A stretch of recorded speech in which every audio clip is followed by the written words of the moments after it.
আসসালামু আলাইকুম রহমতুল্লাহি ওবরকাতুহ। সম্মানিত দর্শক, আপনারা যারা পাকিস্তানের সাম্প্রতিক ঘটনা লক্ষ্য করেছেন, তারা সবাই কমবেশি জানেন যে এই মুহূর্তে পুরো পাকিস্তান উত্তাল। লক্ষ লক্ষ মানুষ নয়, প্রায় কোটি মানুষ বা তারও বেশি সমগ্র পাকিস্তানের প্রত্যন্ত অঞ্চল থেকে তারা লং মার্চ করে রাজধানী ইসলামাবাদের একেবারে জিরো পয়েন্ট, যেটি সমস্ত প্রশাসনের যেখানে কেন্দ্র, সেই জায়গাটিতে পৌঁছে গিয়েছেন। এবং ইমরান খানের দল পিটিআই এবং ইমরান খানের যে স্ত্রী বুশরা বেগম, তারা তাদের সর্বশক্তি দিয়ে জনগণের নেতৃত্বে থেকে, মিছিলের সম্মুখ সারিতে থেকে এই পুরো যে লং মার্চ প্রক্রিয়াটিকে নেতৃত্ব দিচ্ছেন। এবং এটি নিয়ে কেবল যে পাকিস্তানের পরিবেশ পরিস্থিতি উত্তাল তা নয়, এটি ভারতের ইতিহাস, রাজনীতির ইতিহাস সেখানে কাঁপাচ্ছে। বাংলাদেশে যে রাজনীতি, সেখানেও রীতিমতো কম্পন ধরেছে। এর কারণ হলো মিস্টার ইমরান, তিনি পাকিস্তানে অতিশয় জনপ্রিয় এবং প্রভাবশালী।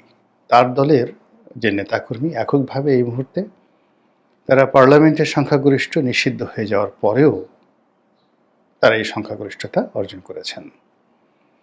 দ্বিতীয়ত, তাদের যে প্রতিদ্বন্দ্বী রাজনৈতিক দলগুলো রয়েছে, তারা কেউই জনাব ইমরান খানের সঙ্গে ইন পার্সন, আপনি যদি ধরুন শাহবাজ শরীফ কিংবা বিলাওয়াল ভুট্টো, মানে তাদের যে অ্যাকসেপ্টেবিলিটি, এটি ইমরান খানের একটি আঙ্গুলের সমানও নয়। মানে ইমরান খান যদি পাশে দাঁড়ান পাকিস্তানে, এই এখন যারা রাজনীতিতে নেতৃত্ব দিয়েছেন, তাদেরকে সবাই বলবে যে এরা সেনাবাহিনীর দালাল। মঈনুদ্দিনের দালাল ছোট ফখরুদ্দিন। আমাদের ফখরুদ্দিন সাহেব তো বেশ বড় সড়ো ছিলেন। তো এরকম একটা পরিস্থিতিতে সেনাবাহিনী অস্ত্রের জোরে এবং বাইডেন প্রশাসনের সহযোগিতা নিয়ে, মিস্টার ডোনাল্ড লুয়ের সহযোগিতা নিয়ে ইমরানকে ক্ষমতাচ্যুত করা, তার বিরুদ্ধে আইনি ব্যবস্থা নেওয়া, একটা সাজানো নির্বাচন করা, এই সব কিছু করার পরেও ১ বছর সময় তারা অতিক্রান্ত করতে পারছেন না। এর মধ্যেই আমেরিকাতে ক্ষমতার পট পরিবর্তন হলো এবং মিস্টার ডোনাল্ড ট্রাম্প, তিনি ক্ষমতায় এসে গেছেন এবং ২০ তারিখে তিনি শপথ নেবেন। তো তিনি চাচ্ছেন যে ২০ তারিখের আগেই বিশ্ব মানচিত্রে তার যারা বন্ধু রয়েছেন, তারা এমন একটা পরিবেশ পরিস্থিতি ঘটিয়ে ফেলুক, তার এই ইনফ্লুয়েন্সকে কাজে লাগিয়ে, যেন তিনি ক্ষমতায় এসে নতুন করে কোনো ব্যবস্থা নিয়ে কোনো বিতর্কের মধ্যে না পড়েন। এর কারণ হলো, আসলে আপনার যদি নিজের ক্ষমতা না থাকে, আপনি অন্যের ক্ষমতা নিয়ে কখনো পারবেন না। তো ট্রাম্প যেহেতু একরোখা মানুষ, তিনি সবসময় ক্ষমতাধর লোকদের সঙ্গে বন্ধুত্ব করেন এবং সেই বন্ধুত্ব নিয়েই জনাব ইমরান খান এই সময়টিতে এসে যেটি করার চেষ্টা করেছেন, সেটি হলো তিনি সেনাবাহিনীকে একটি, যাকে বলা হয়, চরমপত্র দিয়েছেন যে তার সঙ্গে নেগোসিয়েশন করতে হবে, তাকে মুক্তি দিতে হবে। এবং খুব একেবারে নাটকীয়ভাবে তিনি এই কাজটি করেছেন। তো সেনাবাহিনী অফিসিয়ালি এটি যখন অস্বীকার করল, অমনি তিনি কালো বিলম্ব না করে সারা দেশে তিনি আহ্বান জানালেন তাকে উদ্ধার করার জন্য, আর জনগণ রাস্তায় নেমে এলো। এখন ধরুন এই কাজটির সফলতা কতটুকু। এখানে খুব নিকট অতীতে একটি ঘটনা ঘটেছে। আপনারা জানেন যে তুরস্কের প্রেসিডেন্ট এরদোয়ানের বিরুদ্ধে একটি সামরিক অভ্যুত্থান হয়েছিল। তো তিনি সেই সময়টিতে অবকাশ যাপনে ছিলেন এবং সেখান থেকে তিনি জনগণকে আহ্বান জানালেন রাস্তায় নামার জন্য। এবং কোটি কোটি জনগণ রাস্তায় নেমে সেনাবাহিনীকে ঘেরাও করে তাদের যে নেতা, সেই নেতার যে রাজনৈতিক ক্ষমতা, এটা আবার পুনঃপ্রতিষ্ঠিত তারা করেছিল। তো কাজেই পাকিস্তান সেনাবাহিনী অজেয়, তারা সেই স্বাধীনতার পর থেকে 1958 সন থেকে আজ অবধি প্রকাশ্যে অপ্রকাশ্যে প্রত্যক্ষ পরোক্ষভাবে পুরো দেশের শাসন ক্ষমতাটা তারাই পরিচালনা করছে। সেই ক্ষমতায় কেউ আঘাত করতে পারেনি। ভুট্টো সাহেব আঘাত করার চেষ্টা করেছিলেন, ফিনিশড, শেষ। বঙ্গবন্ধু আঘাত করার চেষ্টা করেছিলেন, তার ফলে কী হলো, বাংলাদেশ আলাদা হয়ে গেল এবং বঙ্গবন্ধু মরতে মরতে সেখান থেকে ফিরে এসেছেন। তো সেই সেনাবাহিনী, যে সেনাবাহিনীর সাথে আবার বেনজির ভুট্টো চেষ্টা করেছেন, তাকে মরতে হয়েছে, ক্ষমতা হারাতে হয়েছে।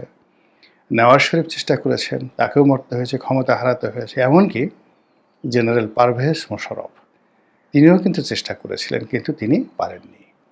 কিন্তু ইমরান খান এখনো পর্যন্ত তিনি সেনাবাহিনীর বিরুদ্ধে লড়াই করছেন এবং সেনাবাহিনীকে চ্যালেঞ্জ জানিয়ে তিনি এই গত পার্লামেন্ট নির্বাচনে তার দল নিষিদ্ধ হওয়ার সত্ত্বেও কেবলই মাত্র পিটিআইয়ের প্রার্থী, এটাকে পুঁজি করে নির্বাচনে যে সফলতা দেখিয়েছেন, যে সংখ্যাগরিষ্ঠতা পেয়েছেন, এটি সমসাময়িক দুনিয়াতে গণতন্ত্রের ইতিহাসে বিস্ময়কর।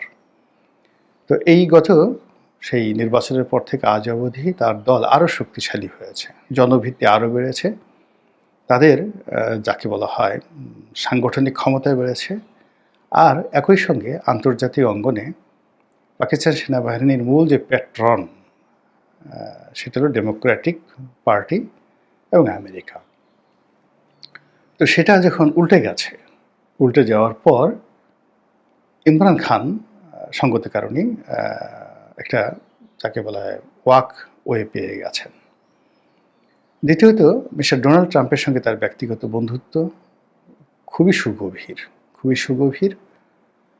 দ্বিতীয়ত, আফগান যুদ্ধ বন্ধ করার ক্ষেত্রে ট্রাম্পের যে ভূমিকা এবং ওই সময়টাতে ইমরান খানের যে ভূমিকা, এটিও যথেষ্ট পরিধানযোগ্য। তো কাজেই তার সেই বন্ধু যখন আমেরিকার ক্ষমতায় এসেছে, এটাকে কাজে লাগিয়ে মিস্টার ইমরান খান পাকিস্তানে যা কিছু করছেন তা পুরো ক্ষমতার যে ভিত নাড়িয়ে দিয়েছে।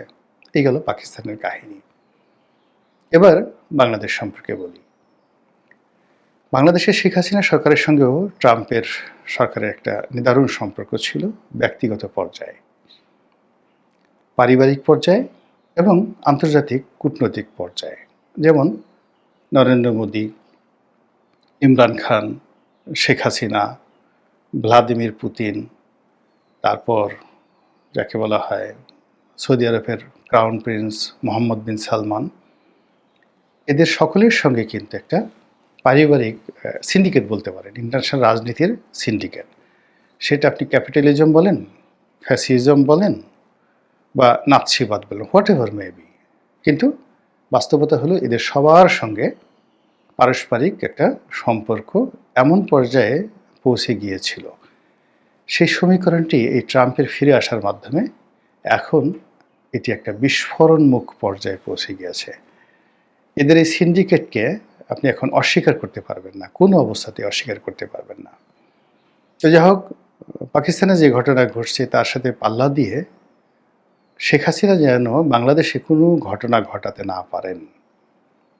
পাকিস্তানের সেনাবাহিনী, তারপর পাকিস্তানের সিভিল সার্ভিস প্লাস রাজনৈতিক দলগুলো যেভাবে কোমরে গামছা বেঁধে কাঁধে কাঁধ মিলিয়ে কাজ করে যাচ্ছে, বাংলাদেশে সেটা একেবারে উল্টো।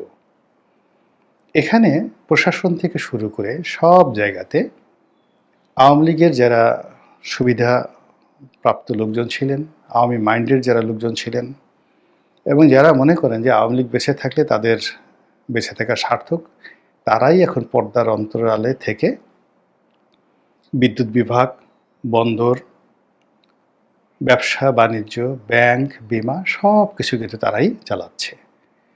কিছু কিছু জায়গাতে জামাতের লোকরা সেখানে জায়গা করে নিয়েছে, কিছু কিছু জায়গাতে বিএনপির কিছু লোক হয়তো জায়গা করে নিয়েছে, কিন্তু তারা ঠিক আওয়ামী লীগের যে সিন্ডিকেট, সেই সিন্ডিকেটের বাইরে গিয়ে একটা উহ বা একটা হুহ শব্দ তারা এখন পর্যন্ত করে অর্থনীতির বাজার ব্যবস্থার গতি পাল্টাতে পারেননি। দ্বিতীয়ত, প্রশাসনে কিছু কিছু কে পোস্ট আছে, সেখানে জামাত মাইন্ডের যারা কর্মকর্তা আগে বঞ্চিত হয়েছিলেন, তাদেরকে দিয়ে বসিয়ে দেওয়া হয়েছে।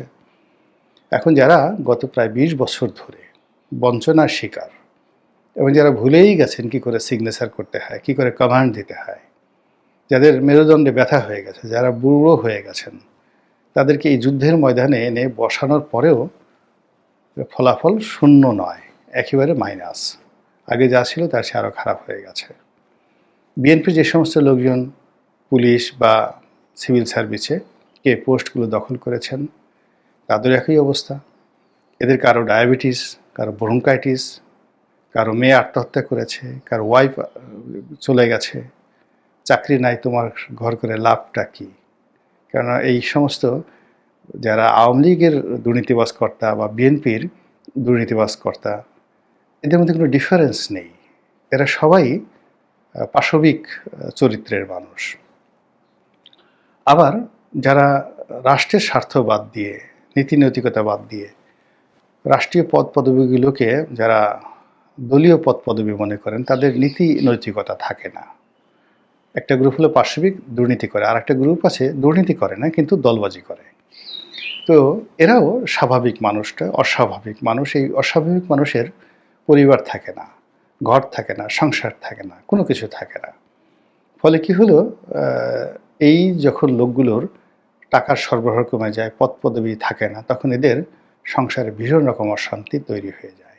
তো গত ২০ বছরে এদের অনেকেরই বউ চলে গেছে, অনেকের বউ মারা গেছে, অনেকের প্রেমিকা চলে গেছে, অনেকে রাস্তাঘাটে পিটুনি খেয়েছেন, ভীষণ রকম। তো সেই লোকগুলোকে আপনি এনে হঠাৎ করে এরকম একটা যুদ্ধোত্তর পরিস্থিতিতে, যুদ্ধ পরবর্তী পরিস্থিতিতে বড় বড় পদ পদবীতে বসিয়ে দেওয়ার ফলে তারা কিছুই করতে পারছে না। তারা এখন সেই আগের সাবেক প্রেমিকাকে ডাকবে, স্ত্রীকে ডাকবে, সন্তান সন্ততিদের সঙ্গে কি হবে, নতুন কোট বানাবে, প্যান্ট বানাবে, না দাড়ি রেখে হজ উমরা করে তারা আল্লাহর রাস্তায় চলে যাবে, তারা এই সিদ্ধান্তই এখন পর্যন্ত নিতে পারছে না। আর এই সুযোগে আওয়ামী লীগের যে সকল লোকজন যারা টপ পজিশন থেকে তাদেরকে তাড়ানো হয়েছে, কিন্তু মিডল যারা রেঞ্জে রয়েছেন, joint secretary, additional secretary, deputy secretary কিংবা brigadier general, colonel, lieutenant colonel, এই পর্যায়ে যারা আছেন, তারা মুখ টিপে চোখ টিপে হাসছেন। পুলিশের একেবারে সাব ইন্সপেক্টর থেকে শুরু করে এডিশনাল আইজি পর্যায়ের অনেক কর্মকর্তা আছেন, যারা একেবারে এমনভাবে মরার ভান করে বসে আছেন, চুপচাপ বসে আছেন, তামসা দেখছেন আর মুসকে মুসকে হাসছেন যে দেখি কি করতে পারো। তো কাজেই পাকিস্তান ইমরান খানের তুলনায় বাংলাদেশের শেখ হাসিনার যারা দোসর, নিরাপদ, ক্ষমতাধর, এক। ২ নম্বর হলো ইমরান খানের যে দুষ্ট বুদ্ধি, রাষ্ট্র চালানোর যে অভিজ্ঞতা, প্রতিপক্ষের সাথে লড়াই করার যে অভিজ্ঞতা, তার কয়েকশো গুণ বেশি নেতিবাচক অর্থে শেখ হাসিনার আছে, ইতিবাচক অর্থও আছে। তিনি অনেক ভালো কাজ যেভাবে করেছেন, ২ হাতে অতুলনীয়। আবার মন্দ কাজে এই এশিয়াতে তার দ্বিতীয় কোনো কাউকে পাওয়া যাবে না। কার প্যান্ট খুলে নিতে হবে, কার জাঙ্গে খুলে নিতে হবে, কার পেটিকোট খুলে নিতে হবে, কাকে ধর্ষণ করালে তার লাভ হবে, কাকে খুন করালে তার লাভ হবে, কাকে গুম করলে তার উপকার হবে, এই জিনিসগুলো তিনি এত সুন্দর করে ম্যাটিকুলাসলি গত ১৫ বছরে করেছেন, যেটি তা এমনকি নরেন্দ্র মোদীও পারেননি। তিনি যে ৩টি নির্বাচন করেছেন, ৩টি নির্বাচনে জঘন্যভাবে যে জয়ের স্বাদ পেয়েছেন। তো এটা নিয়ে কথিত আছে যে তিনি নরেন্দ্র মোদীর যে যাকে বলা হয় একটা টান টান উত্তেজনাকর নির্বাচন, এবং সেই নির্বাচনে কোনো মতে টেনে টুনে পাশ করার কারণে দিল্লি ভ্রমণকালে শেখ হাসিনা বলেছেন যে ইচ্ছে করলে আপনি আমার পন্থা অবলম্বন করতে পারতেন, আমার সঙ্গে শেয়ার করতে পারতেন। তো এটা শোনার কথা, বাস্তবতা জানি না। তো ওনার কনফিডেন্স ওই পর্যায়ে, এবং এখন দিল্লিতে বসে তিনি যে সকল ফুসফাস করছেন, টুসটাস করছেন, এগুলো মনে হচ্ছে যে তিনি তার যে আস্থার জায়গা, বিশ্বাসের যে জায়গা, এক চুলও তার ঘাটতি হয়নি। বরং তার মধ্যে ওখানে থেকে যে সকল কথাবার্তা আমরা শুনছি, তার প্রতিহিংসা অতীতের চেয়ে আরও বেড়ে গেছে, সাহস অতীতের চেয়ে আরও বেড়ে গেছে, অভিজ্ঞতা অতীতের চেয়ে বেড়ে গেছে, এবং কী কী কাজ করবেন, কাকে কতটুকু টনিক দিবেন, ওইগুলো তিনি মোটামুটি ডায়েরিতে স্ট্যালিনের মতো লিখে রাখছেন। তো এই যে শেখ হাসিনা, ট্রাম্পের বন্ধু, তিনি এখন আছেন তার আরেক বন্ধু নরেন্দ্র মোদীর কাছে। তো সেখানে বসে তিনি নিঃসন্দেহে জায়নামাজে বসে ইউনূসের জন্য দোয়া করছেন না, ডক্টর মোহাম্মদ ইউনূস সাহেবের জন্য দোয়া করছেন না, সমন্বয়কদের জন্য তিনি জান্নাত প্রার্থনা করছেন না। তিনি যা কিছু করছেন তার বাস্তব নমুনা আমরা প্রতিদিনই দেখতে পাচ্ছি। ঠিক এই যে তিনি যে কাজটি করছেন, ইমরান খান যেটি করতে পারেনি, সেটি হলো যে এই যে বিচ্ছিন্ন বিভিন্ন ঘটনা দিয়ে গত ১০০ দিনে অন্ততপক্ষে ১,০০০টি ঘটনা ঘটিয়ে, আরও বেশি, ধরুন ১,০০,০০০ ঘটনা ঘটেছেন সারা বাংলাদেশে। তো এই ১,০০,০০০ ঘটনা ঘটার ফলে এগুলোতে রাজনৈতিক সংহতি নষ্ট হয়েছে, বিশ্বাস নষ্ট হয়েছে, সরকার দুর্বল হয়েছে এবং রাজনৈতিক দলগুলোর মধ্যে বিভেদ এবং বিসংবাদ তৈরি হয়েছে এবং শেখ হাসিনা সম্পর্কে আতঙ্ক তৈরি হয়েছে। এই আতঙ্ক তৈরি করার পর যদি ইমরান খানের মতো এরকম একটা আহ্বান কেউ দেয়, একটা লং মার্চ শুরু করে, আপনি বোঝার চেষ্টা করেন যে ট্রাম্পের বান্ধবীর কি অবস্থা হবে। ৩ নম্বর হলো মিস্টার নরেন্দ্র মোদী। তিনিও এই ভারতের রাজনীতিতে তার যে ব্যাক ফুটেজগুলো তৈরি হয়েছে, বিশেষ করে বিগত নির্বাচনে তিনি একেবারে মরতে মরতে বেঁচে গিয়েছেন। এই জায়গাটিতেও তিনি আবার ফিরে আসার সর্বোচ্চ চেষ্টা তিনি করছেন এবং জানুয়ারি মাসের ২০ তারিখের আগেই তিনি এই জায়গাগুলো গুছিয়ে নিয়েছেন। তো কাজে এই যে একটা ত্রৈমাত্রিক যে যাকে বলা হয় রাজনীতির সমীকরণ শুরু হয়েছে, ত্রিমুখী, ভারত, বাংলাদেশ, পাকিস্তান, হাসিনা, মোদি, ইউনূস, না সরি ইউনূস নয়, হাসিনা, মোদি, ইমরান। তো এখন এই সমীকরণের ফলে ৩টি দেশই এমন কিছু ঘটাতে চাচ্ছে, ৩টি দেশের মধ্যে এমন যাকে বলা হয় পোলারাইজেশন হচ্ছে, বরফ জমছে অনেক ক্ষেত্রে। ৩টি দেশই এমন উত্তাপ ছড়িয়ে পড়ছে যা কোনো দুর্বল রাজনীতিবিদ, দুর্বল সরকার এবং দুর্বল ব্যক্তিত্বের পক্ষে অনুমান করাই সম্ভব নয়। আল্লাহ আমাদের সবাইকে হেদায়েত দান করুন এবং হেফাজত করুন। আসসালামু আলাইকুম ওয়া রাহমাতুল্লাহি ওয়া বারাকাতুহু।